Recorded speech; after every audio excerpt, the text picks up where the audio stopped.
All right, our last section or last topic for the MMA section is our reaction to the main event, which is Aljamain Sterling versus Henry Triple C Cejudo.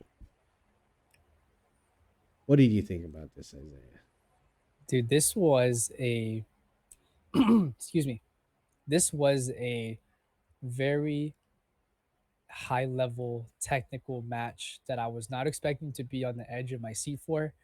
Mark and I, once the Canelo fight finished, Aljamain Sterling versus Henry Cejudo, um, was that just came up right after the fight, and they were both locked in on it. And dude, I was on the edge of my seat the whole time. Um, because like there were so many questions that you want answered between these two. Henry Cejudo coming off a 3-year layoff, and seeing if that affected him any. Aljamain Sterling, how holding the belt for quite some time now, ever since uh, he got it from Peter Yan after an illegal blow from Peter Yan, and just he's been holding on to it for quite some time. So we're wondering if Aljamain Uh, Sterling that like deserves to be there. And what do you call? he's held it for 3 consecutive title defenses so far. Yeah, that's some time, man. There's the people who can't hold it for one. You know, like it's especially the way that he got it. You're like, oh, he because he got pieced up by Peter Yan prior to that, Mm-hmm. and then they fought again, and then Aljamain Sterling just won that. So the human backpack, just was against, and like we just wanted to see how he would do against someone who is an Olympic gold medalist wrestler like Henry Cejudo, who is often set alongside the potential goat that is Demetrius Johnson, right? Set in the same breath as that dude, and man, it was such a high level match. Uh, you could definitely tell that since Henry Cejudo was the shorter fighter, more stocky fighter, he had to use a lot of the feint game, which I definitely want to implement in boxing, where you just on a constant edge. You're always feinting. You're left, you're right, you're back. You throw like a small like quick left hand jab just to see what they do, so that you can get into range to throw your combination or shots. And my God, I was on edge. We're just hoping like, oh, Henry Cejudo he has to take him down. He has to do this. He has to do that. But Aljamain Sterling held up his own tremendously well, and I was very surprised with how well he was able to um, not only like handle takedowns, but also keep the consistency of leg kicks and just general striking in general. Because I think um, um, like what is it called? Mark was pointing out that yeah, Henry Cejudo was kind of lacking in the striking department. He was mainly waiting for like specific moments, specific counters, to get in his shots, which he did at some points, but nothing too much to win him the fight. It was a very very close fight.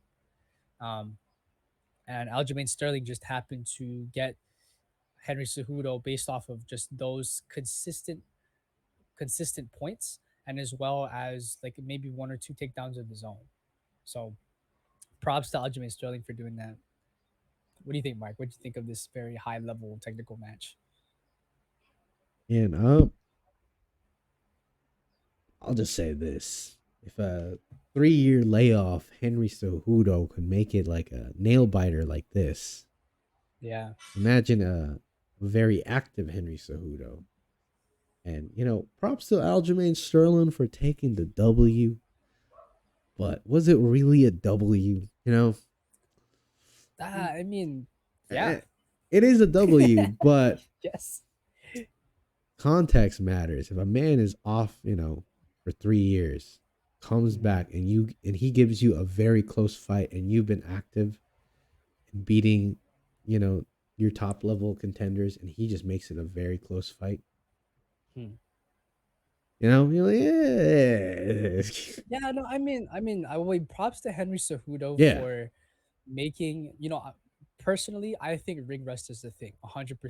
yeah, I 100% think that it, of course, it's a mental thing, but it's also like, it's just with anything when you haven't done something for a while, when you haven't spoken a language for a while, when you haven't driven a car for a while, you forget certain things, or you are more sloppy in certain things. You haven't played a game for a while, you notice that the controls are super awkward or weird, even though you played it for so many years, right? yeah. You lay off of it, you're like, oh, what's this and this again? Because again, you're not used to it, you're not used to the pressure, you're not used to the crowd, you're not used to the intensity, yada yada yada. I th- And just to do that, uh it's amazing to the top of the food chain, the creme de la creme of that Yeah, division. and then you were He able did. to make it a very close fight. He won one of the scorecards. Yeah, Let's it was just a split remember decision. that it's not a wash. Like Aljamain Sterling beat this man like a wash, right? It was still close. It was a split decision, and Sterling, to me, how I saw it, he was able, because it was a group of our friends, right? We were all watching, Yeah. and one of our friends mentioned that Sterling would get the takedowns at the very end of the round, like key moments where he would take a takedown. I think to some of those judges who scored it for Sterling saw that. Even though Isaiah noted this, Cejudo was winning a majority of the first half of that round. Sterling would steal rounds by landing combinations, landing his striking against Cejudo, and he would sneakily shoot for a takedown and take Cejudo down. Which props to Sterling for doing that, because Henry Cejudo is a gold medalist in freestyle wrestling. That's hard to Yeah. do, and props to both guys for having the stamina to continue that type of activity for 5 rounds. And Jesus. there's not much in terms of criticism, because one, it would be a ridiculous thing to be like, yes, Henry Cejudo is supposed to knock out or win against Aljamain Sterling, when Aljamain Sterling is the top of his division, beating Peter Yan, beating TJ Dillashaw, beating other top level contenders, getting that title shot and winning the title, right? Yeah. It and likewise, it's a big shout for people expecting Sterling to knock out or even submit Henry Cejudo, who, even though he's not active, he still avidly trains in his gym. He Hmm. still trains people like John Jones, right? And to me, this is just the quality that the UFC has compared to to what boxing offers sometimes. It's the top of the top, the best of the best, coming in and banging it out. And it was hard to really gauge this fight. To me, I would have said Henry Cejudo won because he had some of the takedowns. Um, I believe he won the fifth round. You could argue that he could have won the second and third round as well, right? Those 2 rounds Hmm. there.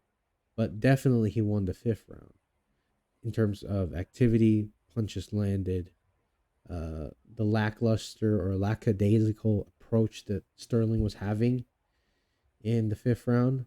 And Hmm. one thing I do have to fault is Sterling's corner. One of them said it's 4-1. It could be 4-1.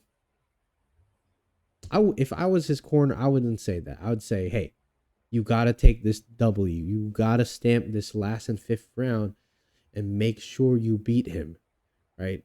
Make sure you beat him rather than, run away and, be lackluster in your approach. Because the fifth round, Sterling wasn't, you know, showing what he was doing in round 1 or round 4, right? Yeah. It was very, he looked like he already knew he won. He just was trying to coast. Um, but that would be my only criticism terms of Sterling's performance. Henry Cejudo, I can't really criticize the man after being out of the ring for 3 years. He looked great. I well, Yeah. here's my one criticism is I hope he doesn't stop Well, because he he did looked like he say, was gonna stop. well, like retire or like stop from. Yeah, no, retire. Cause like he said, like, oh, if you're not number one, if you're not first, then you're Your last. last, yada Yeah. yada. I mean, I get the whole like, yeah, he has to go through some sort of a food chain to get back to where he was.